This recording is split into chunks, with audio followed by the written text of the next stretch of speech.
I used to love New Year's Eve. Not because of the fireworks or the countdown or even the clean slate feeling people romanticize. I liked it because it made time slow down. For just a moment, 10 seconds to be exact, the whole world held its breath. Everyone was in sync, counting down together. There was something weirdly comforting about that. For 10 seconds, life felt organized. Predictable. Not that night. That night, everything blew up. Cassie had begged me to go to her best friend's New Year's Eve party. This rooftop thing in the middle of the city. Real skyline views. A giant ice sculpture of a champagne bottle. Waiters in bow ties handing out hors d'oeuvres with names I couldn't pronounce. The whole thing felt like a magazine spread come to life. The kind of party where everyone pretends to have more fun than they really are. I almost didn't go. I was exhausted from the holidays. We'd just gotten back from visiting my family out of state, and honestly, something about Cassie had felt off the whole trip. She was distracted, checking her phone constantly, barely engaging in conversations. I chalked it up to stress. She had mentioned work had been crazy, and I didn't want to pile on. But she insisted on this party. Said it was important to her. Said it would mean a lot if I came. That it could be the start of something new for us. That last part stuck with me. The start of something new. At the time, I thought she meant a reset. A chance to work on things. Now I know what she really meant. The first red flag, or maybe the first one I finally noticed, showed up 2 days before the party. I was helping her move stuff around in her home office, looking for her spare HDMI cable. Her laptop was open on her desk, and her phone was charging right next to it. A notification popped up. Not a text, a calendar reminder. Doctor's appointment, 11:30 a.m. No details, no location, just a generic title, appointment. That alone wouldn't have meant much, except she never mentioned it. And when I later checked the shared calendar we'd been using to plan our home renovation, it was gone. Deleted. I asked her about it that night while we were brushing our teeth. She paused mid-rinse, then gave me this laugh. This soft, condescending little chuckle that made my skin crawl. "Oh my God," she said, spitting into the sink. "You're so paranoid sometimes." It was nothing. I just didn't want to worry you in case it turned out to be false. I was going to tell you. She wrapped her arms around my waist like that made it okay. Kissed my shoulder and said, "Don't make this a thing, babe, please." I wanted to believe her, and maybe part of me did. But there was something in her eyes. Something she was hiding behind that smile. Still, I nodded. Let it go. Told myself not to be that guy. Not the jealous, suspicious one. Not the one who overanalyzes everything. So I went to the party. Cassie wore the silver sequin dress that shimmered every time she moved. People turned to look at her when we walked in. She loved that. She always did. And I used to love seeing her light up that way. But that night, it felt like she was shining for someone else. She introduced me to new people. Friends of her friends, people I'd never met before. Every time, she linked her arm through mine and said, "This is my amazing boyfriend." Like she was performing. Like she had something to prove. We made small talk. Took pictures. Toasted to the year ahead. On the outside, we looked like every other couple there. But inside, I was spiraling. Something was wrong. I felt it in my gut. I had been feeling it for a while, but I kept burying it. I'd see her leave for the gym in full makeup and perfume. Hear her end calls the moment I entered the room. Catch her staring off into space with this blank expression I couldn't read. But any time I brought it up, she flipped it around on me. Said I was too intense. Said I needed to chill out and trust her. And I did. I tried. Then midnight hit. The countdown started. 10 seconds of everyone shouting numbers in sync. Hands in the air, glasses raised. And as the crowd yelled 3, 2, 1, Cassie stepped up onto a white leather ottoman near the edge of the rooftop, her heels wobbling just slightly. She clapped her hands twice, getting everyone's attention, then yelled, "I'm pregnant." Just like that. Gasps, shrieks, claps. People spun around to look at me. One woman, someone from Cassie's book club, I think, started crying. "That's so beautiful," she said. "Oh my God, Congrats, you too. Everyone's faces were lit up by the fireworks going off behind her. People started hugging us. Champagne splashed on the ground. Music blasted. Confetti fell. But me, I couldn't move. It was like the world froze and I was the only one who noticed something was off. The joy on Cassie's face didn't feel real. It felt rehearsed, like she'd practiced the announcement in her head a dozen times. Like she had pictured this exact reaction and had been waiting for the perfect moment. And I wasn't part of that moment. Not really. I was a prop, a background character in her big scene. She jumped down from the ottoman and wrapped her arms around me, holding me tight, whispering in my ear, "I love you so much." I wanted this to be a surprise. Then louder, for the people watching, "Best New Year's ever. Right, babe?" The crowd cheered. I forced a smile. Someone handed her a glass of sparkling cider. Someone else handed me champagne. A few people were already asking about names, due dates, whether it was a boy or a girl. I just kept nodding, numb. My brain was screaming, something isn't right. But what could I say? Hey everyone. Thanks for clapping. But I'm not sure I believe any of this, right? Cassie held on to me tightly the rest of the night. She didn't let go. She laughed, smiled, said all the right things. But when no one was looking, she kept glancing at her phone, like she was waiting for a message, or hoping one wouldn't come. Around 2 a.m. When the party started dying down, she leaned into me and whispered, "We're gonna be okay now. You'll see. This changes everything." I didn't respond, 'cause I already knew. She was right. Everything had changed, just not in the way she meant. You know how, once you see a crack in something, you can't unsee it? It doesn't matter how small it is. A hairline fracture in a glass, a splinter in a polished table. Once your eyes catch it, your brain starts seeing more of them. Suddenly, the whole thing doesn't look right anymore. Suddenly, it's like the flaw has always been there, just waiting to be noticed. That's what it was like after the New Year's party. Cassie's big announcement should have been the happiest moment of my life. That's what everyone kept saying. You must be thrilled. You two are going to be amazing parents. That baby's going to have the best life. And I smiled. I nodded. I said the right words. But inside, I was replaying that calendar notification. The way she looked at me during the party, not with warmth but with calculation. Like she was measuring my reaction. Like it mattered to her that I played along, not because she wanted me happy, but because the performance depended on it. The morning after the party, she was radiant.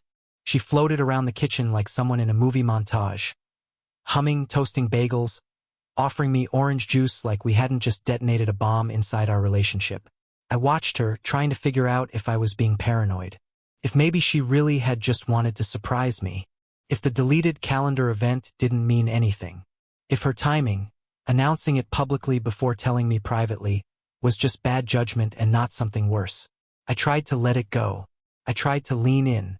But the more I tried to convince myself, the louder the questions got. Why delete the appointment from her calendar? Why wasn't I invited to the doctor's visit?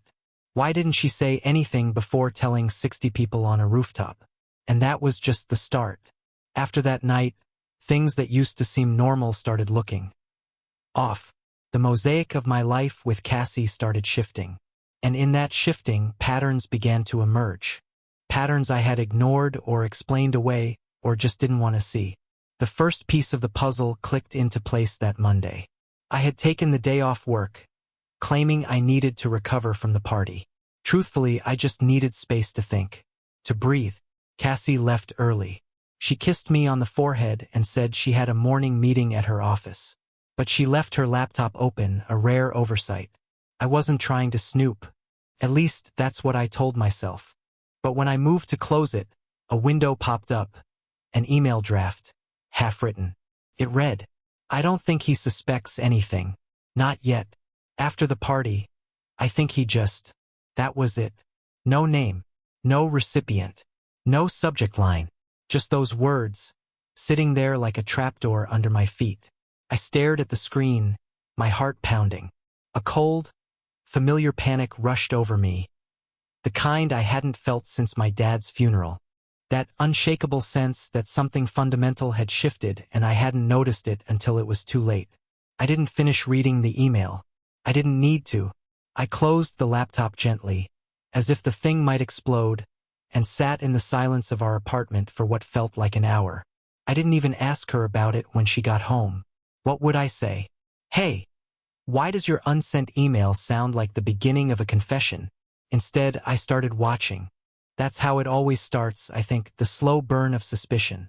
You don't go full detective mode right away. You just start noticing, tallying, comparing timelines. For instance, she'd been going to the gym a lot more lately. I didn't think much of it at first. Cassie had always been someone who flirted with fitness routines. Every few months it was something new: hot yoga, boxing, cycling. She'd get obsessed for a while, then drop it. But this was different. She went nearly every evening now. Even weekends. Always around the same time. Always came back smelling like fresh perfume. A kind I hadn't bought her. I pointed that out once, jokingly. You wear perfume to work out now? She blinked. Too long. Then laughed. It's that sample I got. You know how those boutique lotions stick? I nodded, but I knew that wasn't it. I'd hugged her with that scent on her before. It was recent. It was expensive. And it wasn't some leftover lotion. Another puzzle piece clicked into place. Then came the new password on her phone. We'd never been the kind of couple who snooped on each other's phones. We didn't need to, or at least I didn't think we did. But we had a mutual understanding that if either of us needed to use the other's device, to take a photo, check a text, call an Uber, it wasn't a big deal. So the night I asked to use her phone because mine had died, and she paused, just for a second too long, then said, "Let me open it for you." My stomach twisted. "Did you change your password?" I asked, careful to sound casual. "Oh yeah," she said quickly, turning away. "I got a new phone policy at work. They make us do it every quarter now." Except I worked in tech. I knew that wasn't true. Another click. The next week, she had a business trip. She'd never had to travel for work before, not in 5 years. Now, suddenly, she had a weekend conference. She came back on Sunday night, tanned, relaxed, and in an unusually good mood for someone who supposedly spent 2 days in back-to-back panels. She brought me a hoodie from the airport. It still had the price tag on. Not worn, not folded, like it had been a last-minute buy. I asked about the trip. She gave vague answers, something about branding strategy and client portfolios. It sounded memorized, so I checked the company's LinkedIn the next day. No event, no mention of a conference, no photos, nothing. Click. Then, a few nights later, I caught her whispering on the phone in the laundry room. I had gotten up for water. It was past midnight. She didn't hear me coming down the stairs. Her voice was low, urgent, laughing, then serious. When she noticed me, she jumped like a kid caught sneaking candy. Hung up fast. Said it was her sister. But Cassie's sister lives abroad. 8-hour time difference. They barely talk. And when I asked what they were chatting about at midnight, she got defensive. Can't I just have one conversation without being interrogated? That word stuck with me, interrogated. I hadn't raised my voice.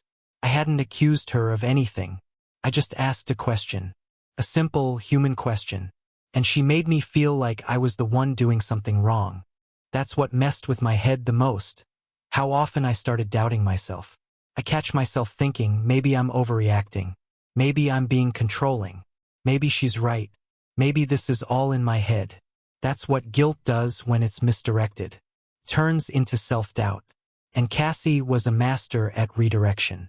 Whenever I brought up anything, her distance, her secrecy, her mood swings, she flipped it on me. You don't trust me. You're too sensitive. You always assume the worst.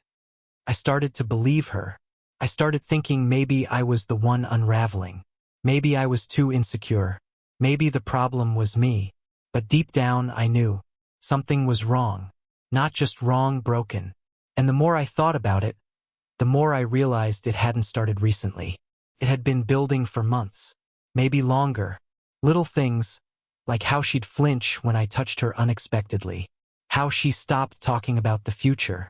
How she no longer asked about my day, but still expected me to ask about hers. And of course, how she announced the pregnancy to a rooftop full of people before even telling me in private. That wasn't about joy. That was about control. About locking me in. About making a statement. And that's when it finally hit me. This wasn't a surprise. It was a strategy. And suddenly, the cracks weren't cracks anymore. They were entire fault lines. All I had to do now was follow them to the truth. The call came on a Thursday. I was at work, in the middle of a meeting, half listening to my manager talk about Q1 projections when my phone buzzed in my pocket. I glanced at the screen, expecting a spam number or one of those political surveys that had been haunting me since November. But it was a local area code, no name attached. I ignored it at first. Then it buzzed again, same number. I excused myself, stepped into the hallway, and answered. Hello? There was a pause on the other end, one of those silences that stretch just long enough to feel threatening. Then a calm male voice came through, low and deliberate. Hi, is this Cassie's partner? My whole body tensed. The man didn't introduce himself at first. Just said it like that. No small talk. No apology for interrupting. I'm sorry to call out of the blue, he continued, but this has been weighing on me. My wife works at the fitness center your partner supposedly goes to. And well, I've seen her, Cassie. I froze. She's not working out, he said plainly. Not even dressed for it. She usually shows up, parks, then walks next door to the cafe. She's always meeting the same guy. Mid-30s, dark hair, well-dressed. They sit in the back corner, sometimes for over an hour. Last time I saw her, she had a bag from that pharmacy across town. Looked like prescription papers inside. I said nothing. Couldn't. Felt like my entire body had turned to static. My tongue was dry. My hands were shaking. But I managed to steady my voice enough to ask, "Why are you telling me this?" "Because I'd want someone to do the same for me," he said. "And also, I overheard her talking last time. She mentioned something about how everything changed after the New Year's shock. I didn't mean to eavesdrop, but, look, man, I don't know what's going on, but it didn't sound right." The call ended shortly after that. He never told me his name. I didn't ask. I just stood there, phone in my hand, hallway spinning around me, knowing in my gut that the moment I had been dreading had finally arrived. This wasn't a maybe anymore. This wasn't me being paranoid or insecure or overthinking. This was confirmation. The smoke I'd been choking on had a source. The next morning, I hired a private investigator. His name was Roy. A quiet guy, late 50s, dressed like he stepped out of a hardware catalog. Flannel shirt, worn jeans, calloused hands. No nonsense. He listened patiently while I explained everything, the gym visits, the new password, the deleted appointment, the weird energy, the phone call from the stranger. I didn't even need to finish before he nodded and said, "You're not crazy. Let me take care of it." That was a Friday. By Monday night, I had what I needed. Roy met me in a diner on the edge of town. The kind with vinyl booths and burnt coffee. He slid a manila envelope across the table like we were in a spy movie. But there was nothing cinematic about what was inside. Photographs. Crisp. Time-stamped. Undeniable. Cassie, arriving at an apartment building I didn't recognize. Cassie, entering with the same man. Mid-30s, sharp jaw, expensive-looking coat. Cassie, leaving the next morning. Hair damp, coat buttoned wrong, scarf crumpled. Cassie, smiling at the man like I hadn't seen her smile at me in months. And the last one, the one that broke something in me, showed him reaching out and touching her stomach.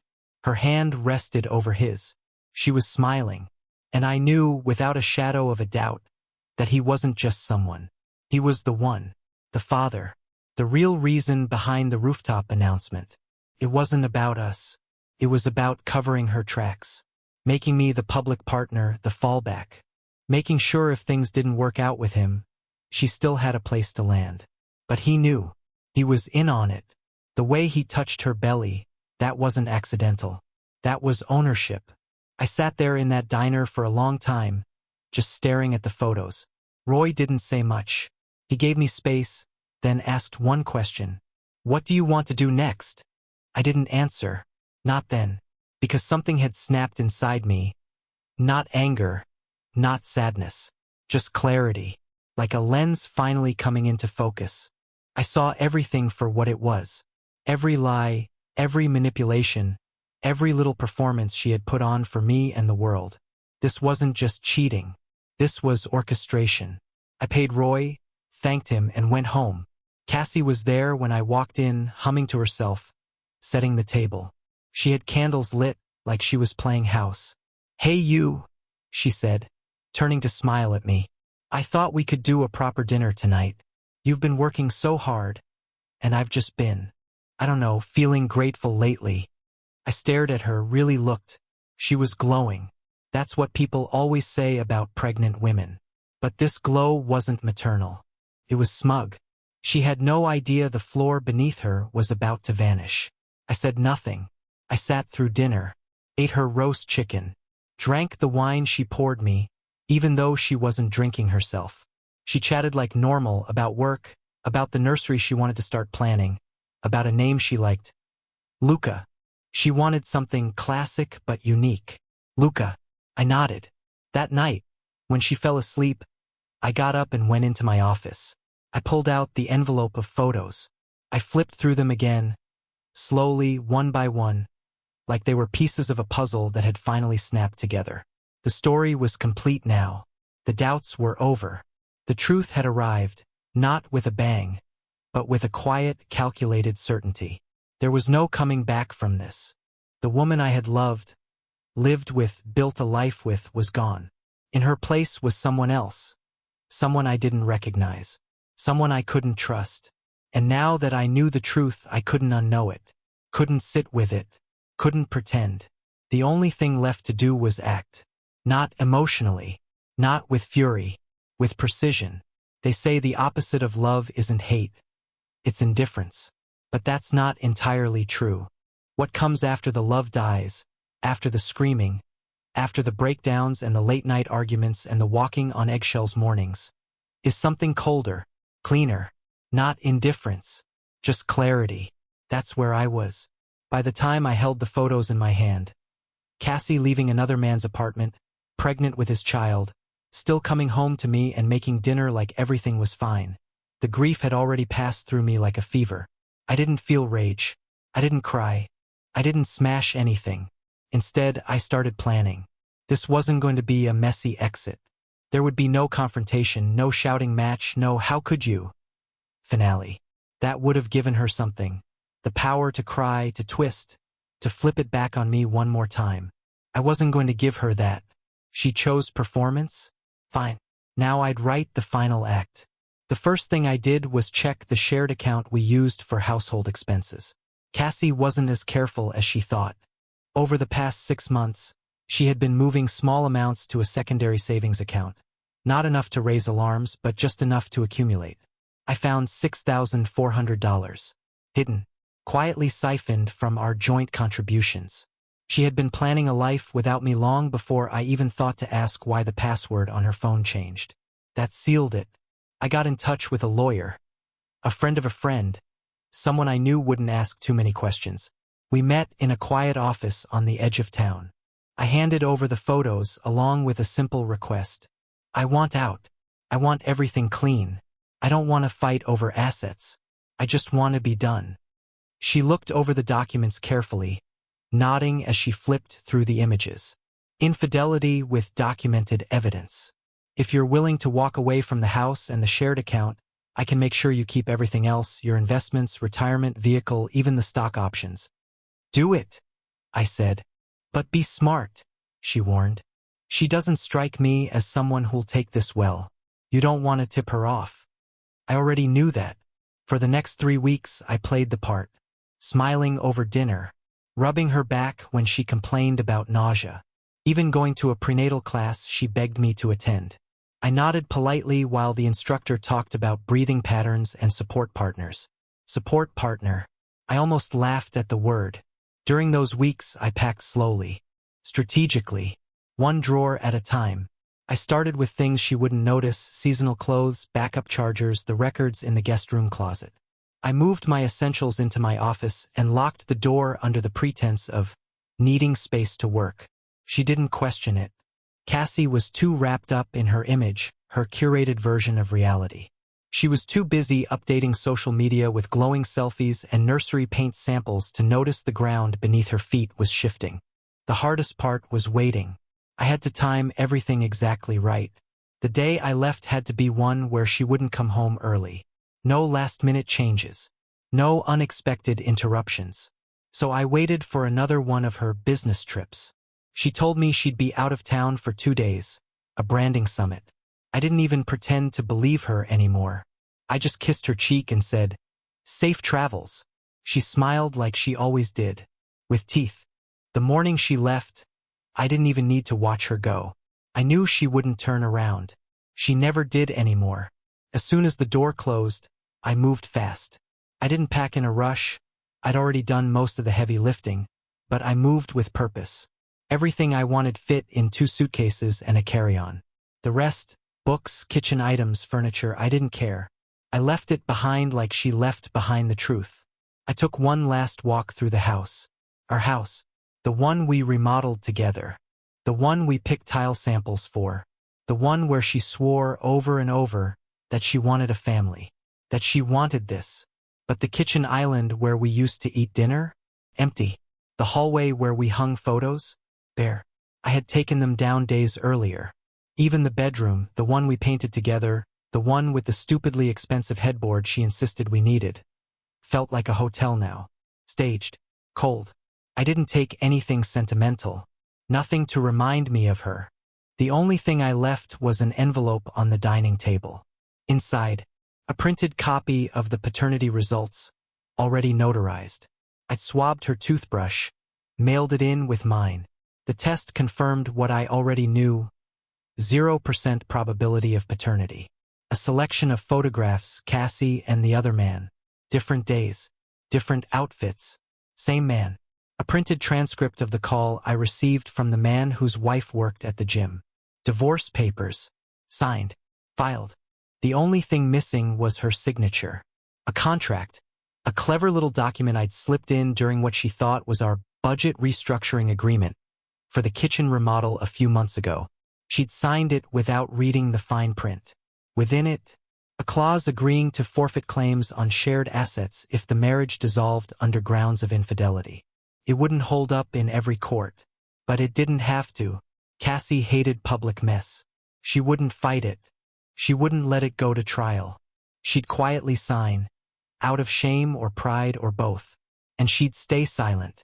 I left my house keys next to the envelope. Then I walked out the door. Just like that. No goodbye. No final argument. No last glance. The Uber was already waiting for me. As I pulled away from the house, I felt nothing. No pain. No sorrow. No weight. Just a strange, profound lightness. Like stepping off a treadmill that had been running too fast for too long. I checked into a short-term apartment rental under my name only. 1 bedroom, no frills. Quiet. No reminders of her. I turned my phone off for 2 days. No texts. No calls. No need to hear her excuses or pleas or rage. When I turned it back on, I had 12 missed calls, 6 voicemails, 3 text messages. All the same variation of, "We need to talk." But there was nothing left to say. By the time she returned home, I imagined she walked into the same silence I had been living with for months. Only now it belonged to her. The absence. The echo of someone who used to love her. The silence said more than I ever could. The next day, she emailed me a photo, the signed divorce papers. No caption. Just a file. She knew. She understood. I don't know what she did with the rest. The photos. The test results. The contract. I don't care. I had left her with everything she thought she wanted. The house, the baby, the image. All I took with me was the truth. And the knowledge that I'd never have to pretend again. I didn't expect her to show up that night. It had been 2 weeks since I left. 14 full days since I walked out of the life we built, or more accurately, the illusion she built, and disappeared without a single word. The paperwork had been filed. The envelope had been left. Her silence afterward had said everything I needed to hear. I thought it was over. But people like Cassie never leave quietly. Not when they feel the spotlight dimming. Not when they realize the show is going on without them. The gala had nothing to do with her. It wasn't even supposed to be personal. It was business, strictly. I had taken on a new position as vice president for a nonprofit foundation I'd been working with for years. The appointment had been in motion long before her betrayal unraveled our life. In fact, she used to encourage me to network more and put myself out there. Funny how that worked out. The event was black tie, hosted in a restored art gallery downtown. The kind of place Cassie used to love. Minimalistic lighting, brushed concrete floors, champagne served on silver trays by staff who called everyone sir or madam. If she hadn't burned her place in that world to the ground, it would have been her dream night. I arrived early, wearing the navy-tailored suit she'd once helped me pick out for a promotion I didn't get. Fit better now. Maybe I carried myself differently. Maybe I just wasn't carrying her anymore. People greeted me with genuine warmth. Colleagues, donors, mutual friends.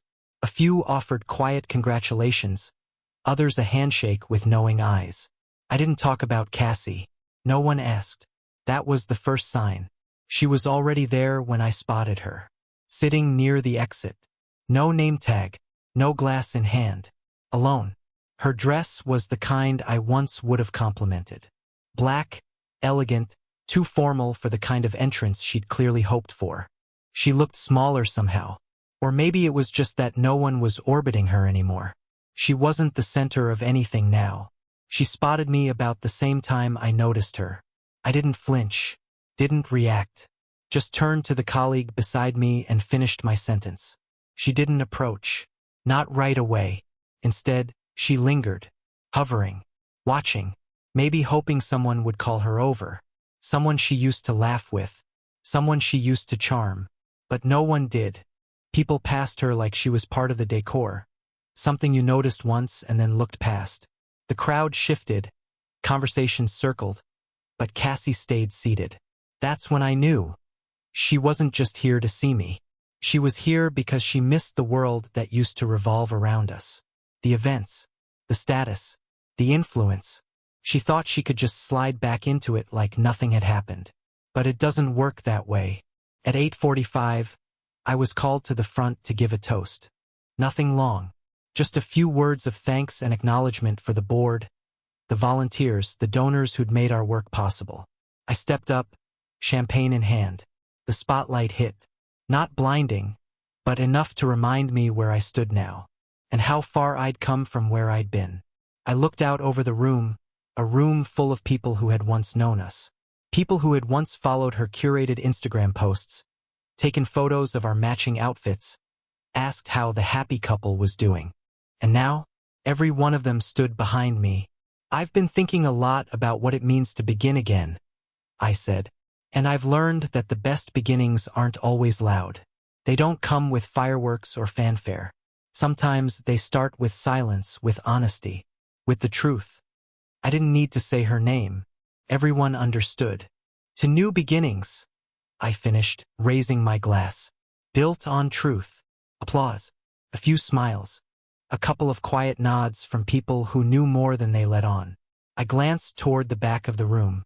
She was still there, but her posture had changed. She wasn't sitting tall anymore. She wasn't scanning the room, waiting for attention. Her eyes were fixed on her glass, untouched, and her shoulders had slumped forward like the air had been let out of her. She knew. She wasn't part of this world anymore. Not because I erased her, but because she erased herself. After the toast, I returned to my table front and center. I was surrounded by people who respected me not because of the title, but because of the way I had carried myself through the storm. The quiet way I left. The grace I showed in not dragging her through the mud. That was the thing that shocked most people. I never went public. Never posted a vague caption. Never fed the gossip. I just walked away. And in doing that, I didn't lose my circle. She did. She'd built her identity around being the woman with the perfect life. The clever captions. The sleek apartment. The high-achieving husband. the curated version of us. But she didn't realize something important. When your world is built on performance, the audience is always watching. And when the curtain falls, the silence is louder than the applause ever was. At some point that night, she got up and left. I didn't see it happen. Someone told me later she had slipped out quietly during the dinner service. No one followed. No one asked where she went. She just disappeared. Again. Only this time, there was no envelope waiting. No warning. No parting message. Just absence. And for once, that felt like enough. In the days that followed, I started getting texts from people who used to orbit her. People who had stayed neutral when everything fell apart. People who now sent quiet messages of support. Saw your speech. Powerful stuff. You handled everything with class. I always had a feeling, but I didn't want to get involved. It was strange. Cassie had always been the social one, the connector, the magnet, but now, those connections had turned cold. Polite at best, distant. I didn't celebrate that, but I noticed. This wasn't revenge. It wasn't victory. It was just the natural consequence of truth rising to the surface. People see more than we think they do. They pick up on cracks, on energy, on how someone treats their partner when no one's watching. For years, I had filled in the blanks Cassie left behind. I made excuses for her mood swings, her sharp tongue, her sudden absences. I played the role, smiled in photos, nodded through awkward conversations, pretended we were okay. But after I left, I didn't need to pretend anymore. And people respected that. The silence I'd once feared had become something else. Something peaceful, empowering. The kind of quiet that lets you hear yourself again after years of static. I didn't block her. I didn't erase our shared memories. I didn't need to. The past was there. It existed, but it didn't define me. She could try to return to the spaces we once occupied, but they no longer belonged to her. She had burned those bridges herself. Not with one match, but with 1,000 little lies. And now, when she walked into those rooms, she wasn't the star. She was a guest, uninvited, overdressed, and forgotten. We crossed paths near the exit of a leadership summit, purely by accident. She looked thinner, tired. She called my name like it still meant something. I turned. No anger in my eyes, just the stillness of a man long past the storm. "Can we talk?" she asked. I let her. She apologized, said she'd been in therapy, said she missed me. "Do you feel anything for me at all?" she asked, voice breaking. I thought for a moment, then said calmly, "You were my lesson, the kind you learn once and never forget." She looked like she wanted to cry, but I didn't wait for it. I simply turned and walked away without looking back. She kept the house. I let her. But what she didn't realize was she also inherited the debts, the loans she insisted we take out for her dream kitchen, the credit she used in my name. I transferred everything legally, signed by her in a rush months ago. No trial, no drama, just silence. I rebuilt. She lingered. Months later, at a private investors event, I saw her, not as a guest but as an outsider, alone, dressed like old times. But no one noticed. I raised my glass. She didn't meet my eyes. She knew. I didn't erase her. She erased herself.